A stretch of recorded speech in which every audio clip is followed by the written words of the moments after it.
Dieu est bon, Dieu est bon, il est bon pour moi. Dieu est bon, Dieu est bon, Dieu est bon, il est bon pour moi. Mungu ni mwema, Mungu ni mwema, Mungu ni mwema sana. Mungu ni mwema, Mungu ni mwema, Mungu ni mwema sana. Peuple de Dieu, nous sommes arrivés au moment où nous pouvons se mettre ensemble et partager la parole du Seigneur. Je veux que vous soyez prêts de partager avec nous la parole de Dieu pour votre édification et pour que nous nous préparions pour aller à la rencontre du Seigneur. Parce que nous avons un seul but, c'est d'aller auprès du Père. Notre petit thème de ce matin. Bientôt, Lot va sortir du Sodome. Je répète, bientôt, Lot va sortir du Sodome. C'est ça notre petit thème de ce matin, pendant quelques minutes. Bientôt, Lot va sortir du Sodome. Qui est Lot? Lot, c'est un étranger qui vivait à Mésopotamie, neveu d'Abraham. À la sortie d'Abraham de Mésopotamie, lorsque Dieu lui appela, Abraham avait souhaité de sortir avec son neveu, fils de son frère qui était déjà décédé. Il s'appelait Lot. Celui qui l'accompagna dans son voyage pendant que Dieu l'avait appelé. Alors quand ils vont faire route ensemble, ils arrivent quelque part, ils avaient déjà beaucoup de biens. Voilà. Le serviteur de Lot et le serviteur d'Abraham ne vont pas s'entendre, vont se tirailler. Cela fit la cause de séparation entre Abraham et Lot, son neveu.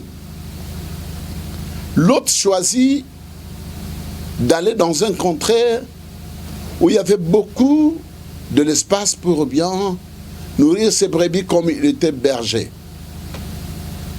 C'est ainsi, c'était cette ville de Sodome qui était entourée d'une bonne forêt où les animaux pouvaient bien grandir. C'était un plateau magnifique que Dieu avait fait. Alors Lot va vivre à Sodome comme un étranger. Il a commencé de vivre là-bas, mais quoi qu'il était étranger, il n'avait pas oublié que ce n'était pas dans leur propre terre. Lot vivait autrement que les gens de Sodome et Gomorrhe. Lot se considérait toujours comme étranger. Frères et sœurs, l'Église du Seigneur est étranger et voyageur sur cette terre. L'image de l'Église, c'est Lot. Lot est l'image de l'Église sur la terre. L'Église qui est étranger et voyageur sur la terre. Lot était à Sodome et Gomorrhe, il ne pouvait pas se comporter comme les gens de Sodome, parce qu'il savait qu'il n'était pas dans son pays, il ne pouvait pas vivre les habitudes du contrée, parce qu'il était étranger. L'Église doit savoir qu'elle est étrangère. Tous les membres de l'Église doivent savoir qu'ils sont étrangers et voyageurs sur la terre. Ils ne doivent pas se comporter comme le monde. Ils ne doivent pas se comporter comme les gens de ce monde. Leur manière de manger doit être différente. Leur manière de s'habiller doit être différente. Leur manière de parler doit être différente. Toute la vie doit être différente que celle de gens de cette terre. Lorsqu'un chrétien commence à se comporter comme les gens de cette terre, comme les gens du monde, cette personne, même s'il se disait chrétien, il ne l'est plus parce qu'il a perdu la qualité. L'autre n'avait pas perdu ses qualités. Il devrait vivre au milieu des pécheurs, mais comme quelqu'un qui connaissait Dieu. Lorsqu'un chrétien commence de vivre la vie du monde, même s'il est à l'église, même si on l'appelait révérend pasteur, même si on l'appelait révérend prophète, même si on lui donnait toutes les qualifications possibles, tous les titres possibles du monde, devant Dieu, il est nul. Ce qui fait de nous que nous soyons enfants de Dieu, c'est notre comportement, c'est notre vie que nous vivons, c'est notre manière de vivre. C'est ce qui a différencié Lot et les gens de Sodome. Alors, quand on arrive dans la Bible, il y a eu un moment où maintenant, les choses devraient maintenant arriver. Qu'est-ce qui arriva? Nous sommes dans le livre de Genèse. Lorsque nous lisons, nous commençons d'abord par le chapitre 18, le livre de Genèse. Lorsque nous commençons d'abord par le chapitre 18. Lorsque nous lisons le verset 20 à 23. Donc je lis Genèse chapitre 18, verset 20 à 23. L'Éternel dit, le cri contre Sodome et Gomorrhe s'est accru et leur péché est énorme. C'est pourquoi je vais descendre et je verrai s'ils ont agi entièrement selon le bruit venu jusqu'à moi. Et si cela n'est pas, je le saurai. L'homme s'éloignèrent et allèrent vers Sodome. Mais Abraham s'étint encore en présence de l'Éternel. Abraham s'approcha et dit, feras-tu aussi périr le juste avec le méchant? Peut-être y a de justes, peut-être y a-t-il 50 justes au milieu de la ville. Les feras-tu périr aussi? Et ne pardonneras-tu pas à la ville à cause de ces 50 justes qui sont au milieu d'elle? Faire mourir le juste avec le méchant en sorte qu'il en soit du juste comme du méchant. Loin de toi cette manière d'agir, loin de toi. Celui qui juge toute la terre, n'exercera-t-il pas la justice? Et l'Éternel dit, si je trouve dans Sodome 50 justes au milieu de la ville, je pardonnerai à toute la ville à cause d'eux. Voilà. Donc, nous avons lu jusqu'au 26e verset. La Bible dit que Dieu informa Abraham que le péché de Sodome est accru. Le cri de gens sont montés vers moi. Alors, je descends à Sodome.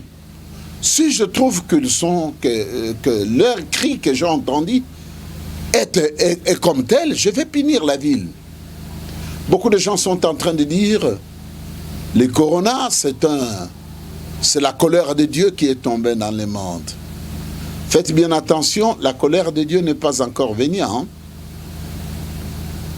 Dieu ne punira pas le juste et les injustes ensemble.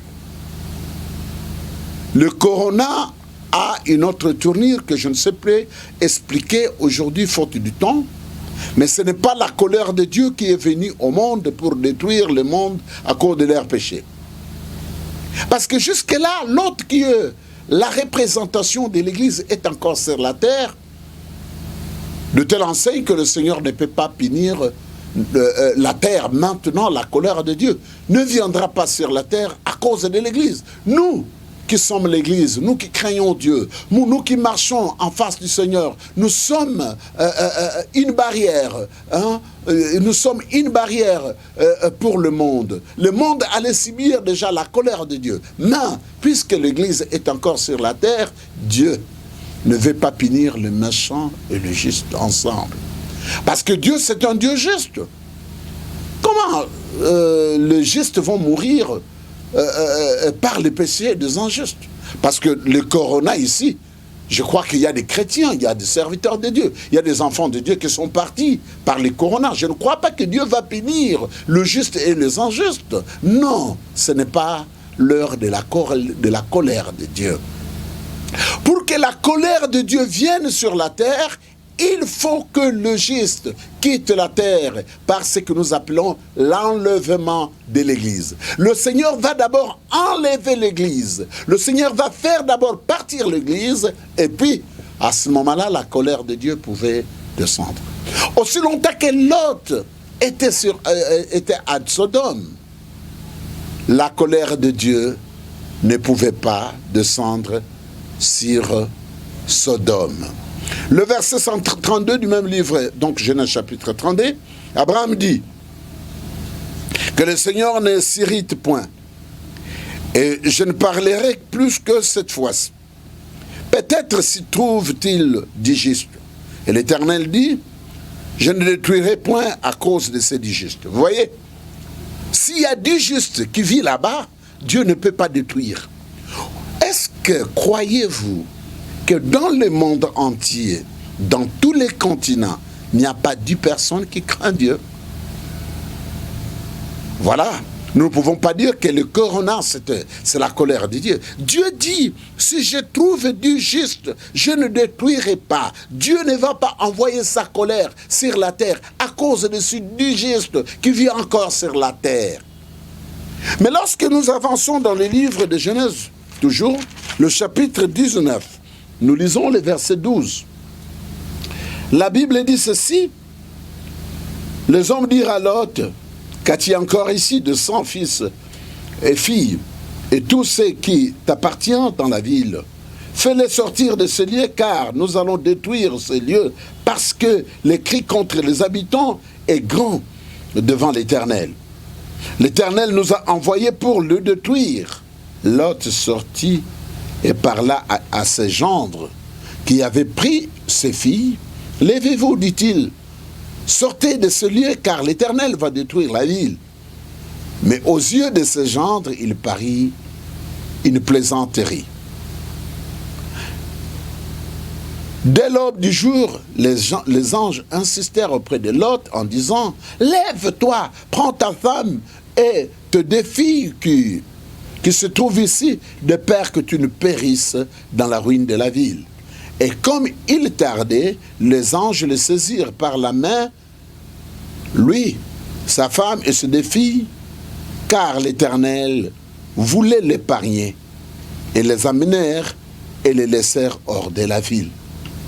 Après les avoir fait sortir, l'un d'eux dit, sauve-toi pour ta vie, ne tarde pas, ne regarde pas en arrière et ne tarde pas dans toute la plaine. Sauve-toi vers la montagne de peur que tu ne périsses. L'autre leur dit, oh non, Seigneur, voici je trouvais grâce à tes yeux. Tu as montré la grandeur de la miséricorde à mon égard, en me conservant la vie. Vous voyez? Aussi longtemps que l'autre même eut le retard, comme il le retardait, étant juste, la Bible dit que le feu ne pouvait pas descendre sur Sodome.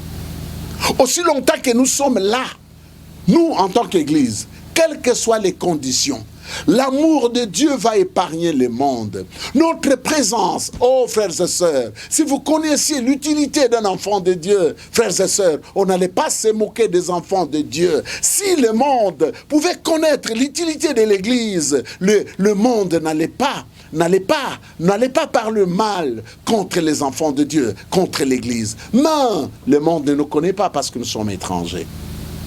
Oui, nous sommes étrangers, ils ne veulent pas nous écouter parce que nous sommes étrangers dans ce monde. Mais oui, quoi qu'ils ne veulent pas nous écouter, mais sache-le bien, que l'Éternel Dieu épargne la ville à cause de nous, quoique étrangers. Le monde est épargné par Dieu à cause de nous, quoique nous sommes étrangers.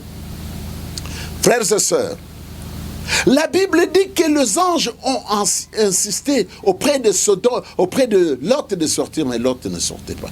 À la fin des comptes, Dieu, les anges ont saisi Lot de gré de force. Il a saisi son épouse et ses deux filles. Ils les ont fait sortir du Sodome. Frères et sœurs, par notre force, nous ne savons pas comment quitter ce monde. Nous vivons dans ce monde que nous ne savons pas comment y quitter. Mais le temps arrive que nous appelons l'enlèvement. Les anges vont nous prendre des forces. Il va nous amener. Le Saint-Esprit va nous soulever, va nous amener auprès du Père pour nous épargner de la colère. La colère de Dieu ne viendra pas maintenant parce que nous sommes encore là. Dès que nous allons sortir de cette ville, dès que nous allons sortir de Sodome, dès que Lot va quitter Sodome, frères et sœurs, la pluie va descendre. La pluie va descendre. Lorsque nous lisons le verset 23 du même livre de Genèse 19, 23, la Bible dit, le soleil s'éleva sur la terre, lorsque Lot entra dans Tsoar. Alors l'Éternel fit pleuvoir du ciel sur Sodome et sur Gomorrhe du soufre et du feu de par l'Éternel. Il détruisit ces villes, toute la plaine, et tous les habitants de la ville, et de plaines de plantes de la terre. La femme de Lot regarda en arrière et il devint en statue du sel. Frères et sœurs, la Bible dit que dès que Lot était sorti, frère, il y a une pluie. Il y a une pluie de feu, de soufre qui était tombée sur Sodome et Gomorrhe. Frère, dès que nous allons quitter la terre, ça sera grave sur la terre. Vous qui ne voulez pas se repentir, vous ne voulez pas recevoir le message des étrangers de la terre que nous sommes. Vous ne voulez pas nous recevoir, vous ne voulez pas recevoir. Frères et sœurs, nous vous invitons encore pour la dernière fois. Venez, le Seigneur a besoin de vous. Quittez le monde. Ne vivez plus comme le monde vive. Lorsque vous vivez, vous lisez le livre de Genèse, chapitre 19, verset 1er, la Bible dit, Lot ne vivait plus au milieu de la ville à cause du mal qui était dans la ville. Il vivait à la porte de la ville. Il ne voulait plus se mêler avec les gens de la ville. Vous lisez Genèse 19, verset 1er. Il ne voulait plus vivre au milieu de la ville à cause du péché. Ah, les chrétiens d'aujourd'hui se réjouissent du péché. Ils sont contents du péché. Ça, c'est quel type du péché du chrétien?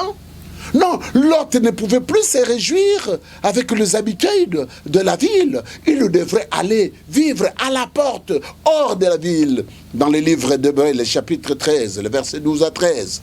Hébreux chapitre 13, verset 12 à 13. Le verset 13 dit, la Bible dit, sortons à la rencontre de Jésus. Sortons à la porte. C'est à la porte qu'on rencontre Jésus. Au milieu de la ville, il y a du mal. Frères et sœurs, il faut qu'aucun de la porte. Il faut aller dehors. Il faut aller à la porte pour rencontrer Jésus, pour recevoir le salut. Jésus ne peut pas entrer dans la ville. Oui, Jésus, on lui rencontre hors de la porte. Hébreux chapitre 13, le verset 13. Sortons-nous, allons à la porte. C'est là que nous allons rencontrer le Seigneur. C'est là que nous allons faire alliance avec le Seigneur. C'est là que nous allons recevoir le salut. Quittons la vie du péché. Quittons ce que les autres font. Changeons notre comportement. Quittons au milieu de ce méchant peuple.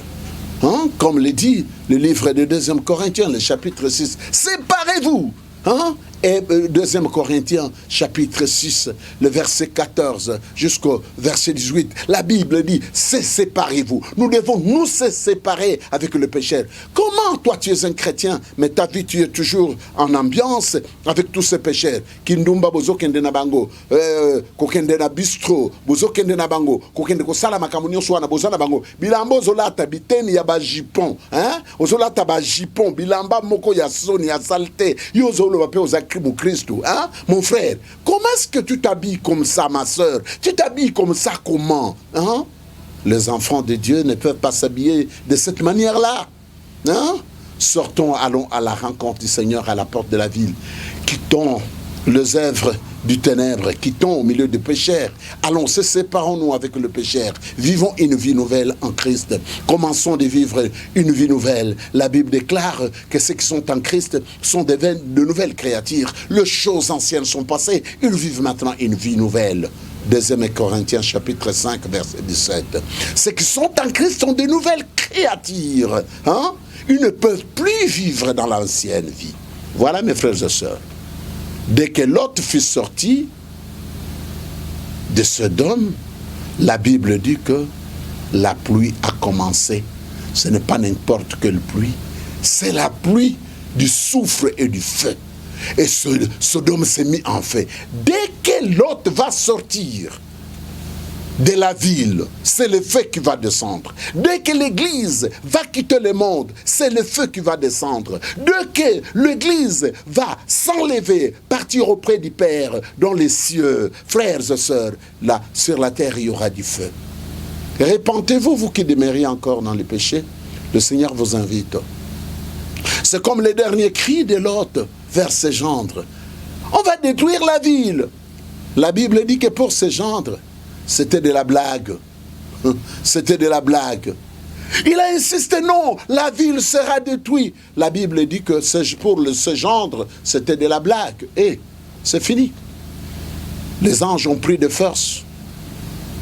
L'Esprit de Jésus va nous prendre de force. Il va nous amener auprès du Père. Dès que nous allons sortir, c'est le feu qui va se battre. Frères et sœurs, c'est par cette petite exhortation que j'ai préféré vous exhorter ce matin. Le mal ne viendra pas. La colère de Dieu n'est pas encore sur la terre. C'est maintenant que nous allons vivre le bonheur de Dieu. C'est maintenant que la grâce de Dieu va se répandre sur la terre. La colère de Dieu ne va pas se battre. Que personne ne vous trompe que ce qui se passe ici, Dieu est en colère, veut détruire la terre. Un chrétien, un serviteur de Dieu qui prêche de telles choses, non, il a prêché de fausseté. Il a prêché de fausseté. La corona, c'est seulement les signes qui signalent, attention, le mal va venir sur la terre. Ce n'est pas encore la colère de Dieu. C'est ce que j'ai voulu vous exhorter. Vous, enfants de Dieu, demeurez réellement, véritablement enfants de Dieu. Sois des bons chrétiens. Marchez dans la voie du Seigneur parce que nous sommes en train de voir le dernier signe de l'avènement du Christ. Que Dieu vous bénisse, frères et sœurs. Nous voulons prier avec vous, mais que les chrétiens prennent conscience de leur vie chrétienne. Changez votre comportement, changez votre habillement, changez votre manière de manger, votre manière de boire, changez votre manière de parler, changez la vie quotidienne. Vivez comme des bons chrétiens. Fermons nos yeux, nous voulons prier avec vous. Il y a des gens, il y a des frères et sœurs qui peuvent se repentir, dire Seigneur, pardon, je prends la décision. N'attends pas que l'autre puisse sortir de la ville, ça sera un désastre. Je vais prier avec vous, levez votre main droite, comme je le fais maintenant. Prions le Seigneur. Père, ce n'est pas pour la condamnation de ton peuple que j'apporte ce message, mais c'est pour les édifier, les fortifier dans leur foi, qu'ils se préparent à la rencontre du Seigneur. Éternel, lorsque ce petit message, que tu as accompli la mission pour lequel tu l'as envoyé, Seigneur, quiconque l'entendra, que le Saint-Esprit puisse faire un travail dans son cœur pour le préparer pour le royaume qui nous a été promis. Je bénis ton peuple, je bénis tes serviteurs, je bénis tes enfants, qu'ils soient bénis, Éternel. Ce moment difficile qui tourmente le monde, Seigneur, fortifie ton peuple, fortifie l'Église. Je sais que nous ne participons plus dans nos cultes, mais il y a des gens qui peuvent nous suivre par nos téléphones, par l'Internet. Seigneur, quiconque suivra ces messages, qu'il reçoit la bénédiction de Dieu, qu'il soit délivré de ses péchés, qu'il obtienne le pardon de ses péchés et qu'il lui donne la force de se préparer pour le royaume qui nous a été promis. Je bénis ces messages, je bénis les auditeurs, qu'ils soient tous bénis, que la paix, la grâce et le bonheur vous accompagnent tous les jours de votre vie. Au nom de Jésus-Christ, j'en prie. Amen. Merci beaucoup, la paix du Seigneur. Ceux qui veulent nous atteindre au téléphone, notre numéro, le voici. 099 99 encore 36 645. Je répète, 099 99 36 645. Nous sommes à Kinshasa. Que Dieu vous bénisse. Ceux qui veulent nous atteindre sur WhatsApp, 085 120 085 120 72 24. 085 120 72 24. Là, tu nous attends par WhatsApp. Que Dieu vous bénisse, la paix du Seigneur chez vous. Ciao.